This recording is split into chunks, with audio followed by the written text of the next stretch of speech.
তার হাতে কোনো সৈন্যবাহিনী ছিল না, তার ভাণ্ডারে কোনো স্বর্ণমুদ্রা ছিল না।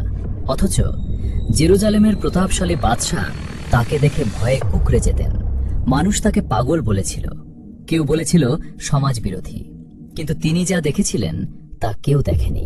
আজ আমরা এমন একজনের গল্প বলবো, যিনি দুনিয়ার সব সুখকে তুচ্ছ করে কেবল একটি না বলার জন্য নিজের জীবন উৎসর্গ করেছিলেন। ইতিহাস তাকে চেনে নবী ইয়াহিয়া আলাইহিস সালাম নামে। কিন্তু কেন একজন নবীকে হত্যার জন্য একজন বাদশাহ পাগল হয়ে উঠেছিলেন? কি ছিল সেই রহস্য? জেরুজালেম তখন এক অস্থির সময় পার করছে। চারদিকে ফিতনা, আলেমদের মধ্যে ক্ষমতার লড়াই, সাধারণ মানুষ দুনিয়ার মোহে অন্ধ। ঠিক সেই মুহূর্তে বায়তুল মুকাদ্দাসের এক নিভৃত কক্ষে মাথা ঠেকিয়ে কাঁদছিলেন এক বৃদ্ধ, নবী জাকারিয়া আলাইহিস সালাম। তার কোনো সন্তান ছিল না, কিন্তু তার দুঃখ নিজের জন্য নয়, তার দুঃখ ছিল এই পথভ্রষ্ট উম্মতের জন্য। তার বুকের ভেতর থেকে এক অসহায় আকুতি বেরিয়ে আসছিল। হে আমার মালিক, আমার শরীর ভেঙে পড়েছে, আমার হাড়গুলো আজ দুর্বল, আমার স্ত্রী বন্ধা, কিন্তু আমি তো জানি আপনার দয়ার ভাণ্ডারে কোনো অভাব নেই। আমাকে একা ফেলে দেবেন না। আমার পর কে এই তাওহীদের প্রদীপ ধরে রাখবে? কে এই মানুষকে ধ্বংসের হাত থেকে বাঁচাবে?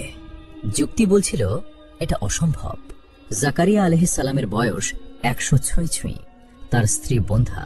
কিন্তু যখন কুদরতের কলম চলতে শুরু করে, তখন যুক্তি হেরে যায়। সেই নিস্তব্ধ রাতে, যেখানে বাতাসের শব্দও শোনা যাচ্ছিল না, হঠাৎ সেই নিস্তব্ধ কক্ষে এক অপার্থিব আলোর ছটা নামল।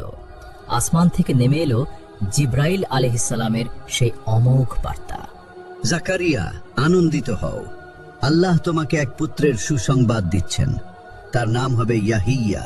সে হবে পবিত্র, সত্যের পথে অবিচল এবং সালেহিনদের একজন। যুক্তি ভেঙে গেল, কুদরতের জয় হলো। মরুভূমির সেই প্রাচীন ঘরে এক নতুন আশার প্রদীপ জ্বলে উঠল। ইয়াহিয়া আলাইহিস সালাম যখন জন্ম নিলেন, ঘরটা আলোতে ভরে গিয়েছিল। কিন্তু এ আলো কোনো প্রদীপের নয়, এ ছিল তাকওয়ার আলো। যখন সমবয়সী শিশুরা ধুলোবালি নিয়ে খেলত, ইয়াহিয়া তখন নির্জনে আসমানি কিতাব নিয়ে বসে থাকতেন। আল্লাহ তাকে শৈশবেই হুকুম দিয়েছিলেন, হে ইয়াহিয়া, কিতাবকে শক্ত করে ধরো। মানুষ যখন রাজপথে বাহাদুরি দেখাত, ইয়াহিয়া তখন নির্জনে দাঁড়িয়ে নিজের নফসকে জিজ্ঞেস করতেন, আমি কি আমার আল্লাহকে যথেষ্ট ভয় করি? বিলাসিতা তাকে টানত না। যে খাবার সহজে মিলত তাই তার জন্য রাজভোগ। তার চোখে ছিল কান্নার নরম আলো, আর মুখে ছিল সত্যের কঠোর ভাষা। তিনি মানুষকে ডাকতেন তওবার দিকে।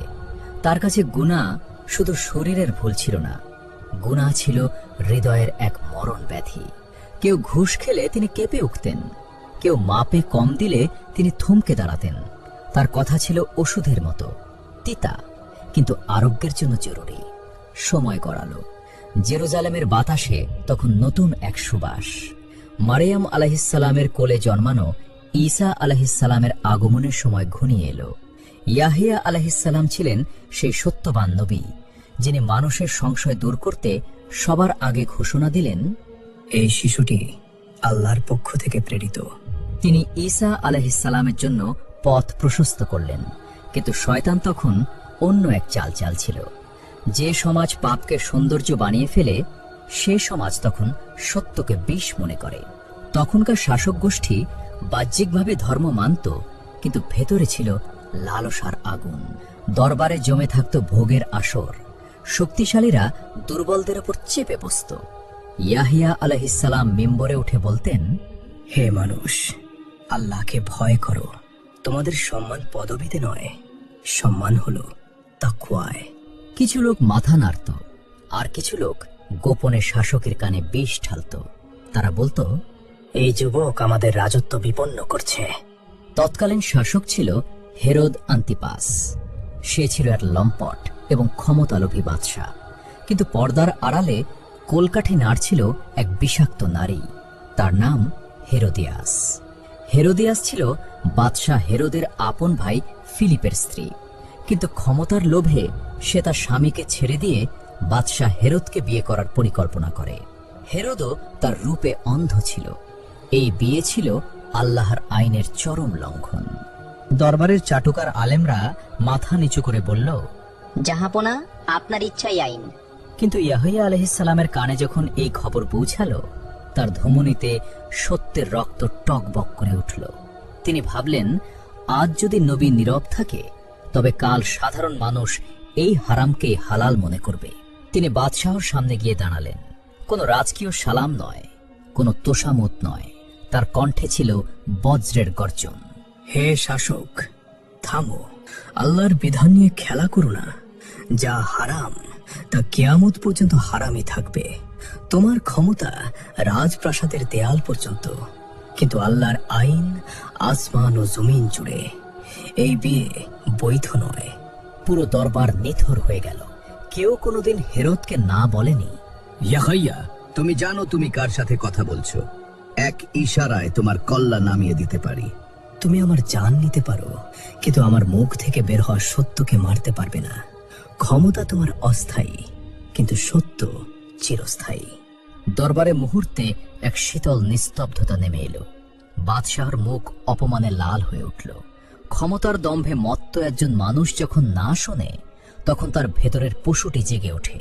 প্রাসাদের অন্দরমহল থেকে হেরোদিয়াস ওত পেতে এর সুযোগ নিয়ে প্ররোচনা দিতে লাগলো। এই নবীকে থামাতেই হবে।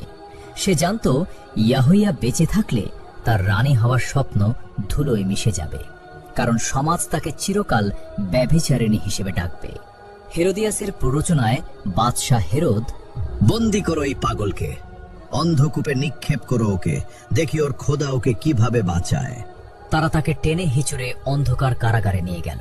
তার উপর জুলুম করা হলো। কিন্তু তারা জানতো না, লোহার শিকল শরীরকে বাঁধতে পারে, কিন্তু এক নবীর ঈমানকে নয়। ইয়াহিয়া আলাইহিস সালামকে অন্ধকুঠুরিতে বন্দী করা হলো। অন্ধকার কারাগারের দরজা বন্ধ হলো। ভেতরে ভেজা দেয়াল, মাটিতে শীতলতা। কিন্তু ইয়াহিয়া আলাইহিস সালাম হাসলেন। মুমিনের জন্য সবচেয়ে প্রশস্ত জায়গা হলো আল্লাহর স্মরণ।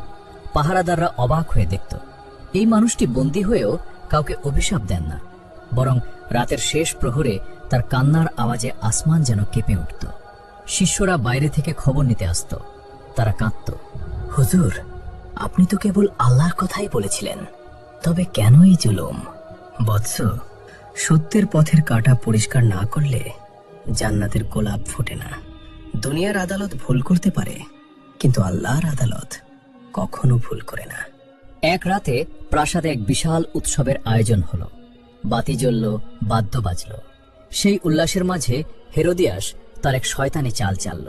সে তার নিজের কন্যা সালোমিকে বাদশার সামনে নাচতে পাঠালো।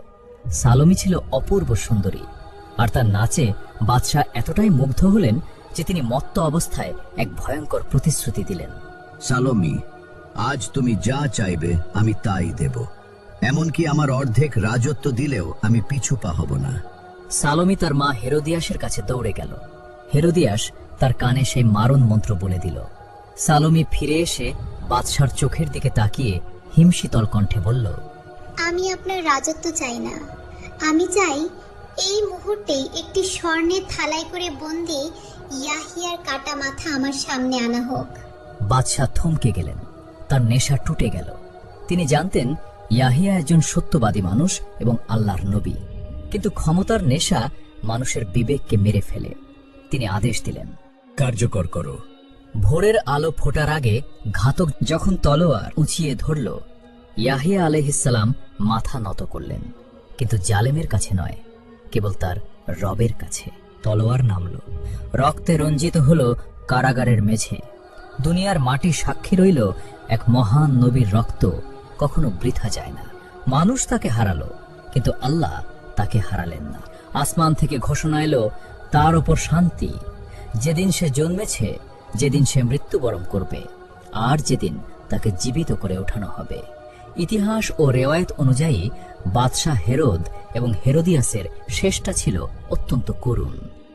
বাদশাহ হেরোদ তার ক্ষমতা হারিয়ে এক অপমানজনক নির্বাসনে মারা যান। আর সেই বিষাক্ত নারী হেরোদিয়াস, বলা হয় সে এক ভয়াবহ তুষারপাতে বা বরফ শীতল পানিতে ডুবে অসহ্য যন্ত্রণায় প্রাণ হারায়। কেউ কেউ বলেন সালোমির অবস্থাও ছিল অত্যন্ত শোচনীয়। সে নিজের পাপের বোঝায় পাগল হয়ে মারা গিয়েছিল। তাদের বিশাল সাম্রাজ্য মাটির সাথে মিশে গেছে।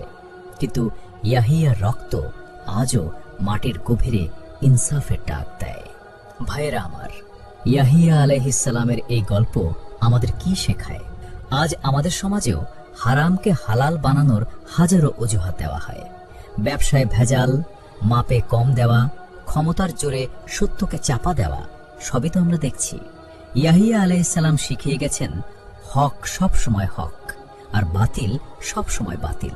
আপনার ঘরের দরজায় যখন অন্যায় কড়া নাড়ে, আপনি কি ইয়াহিয়া আলাইহিস সালামের মতো বলতে পারবেন না এটি হারাম? আপনার ফোনে, আপনার ব্যবসায়, আপনার চোখে কোথায় আপনি সত্য গোপন করছেন? আল্লাহ আমাদের অন্তরকে পবিত্র করুন, গুনাহের শেকল ভাঙার তৌফিক দিন। আমিন।